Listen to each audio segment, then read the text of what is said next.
Talbos ng kamuting kahoy. Nagugulay po yung talbos ng kamuting kahoy. Lalo na po sa mga Bicolano. Yan, gawin na natin.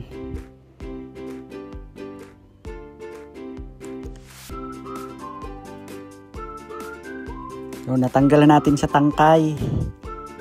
At ating lalamasin niya at pipigaan. Tatanggalan yung pinakakatas niya.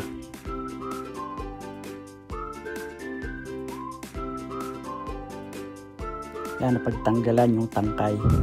At ito na ngayon, lalagyan na natin ng asin at lalamasin na natin yan para lumabas ang katas. Yun na nga, nalamas na natin. Pipigaan na natin yan.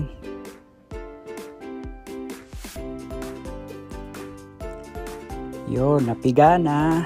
Natanggal na yung katas at ito yung pinakakatas niya. Yun, dami. Natanggal na yung katas, ito na siya.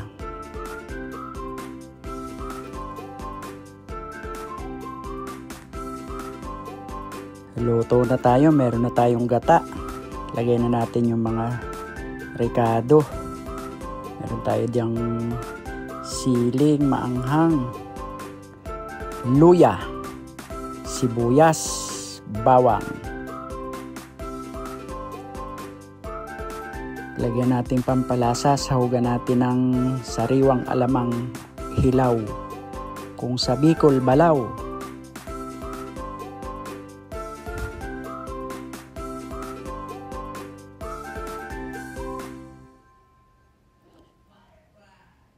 Pakuluin muna natin ang gata bago natin ilagay yung talbos ng kamuting kahoy.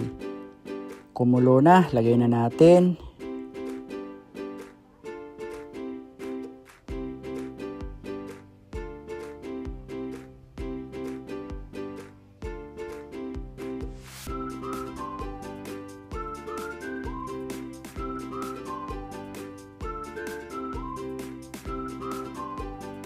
Lagay tayong siling berde, 2 piraso, siling haba.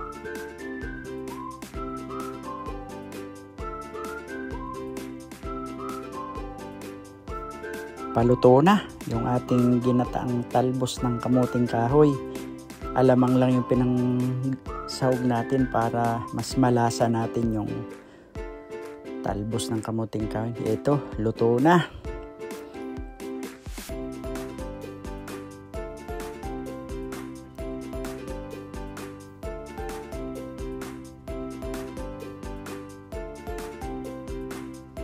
Yun na, ito na yung ating ginataang talbos ng kamuting kahoy.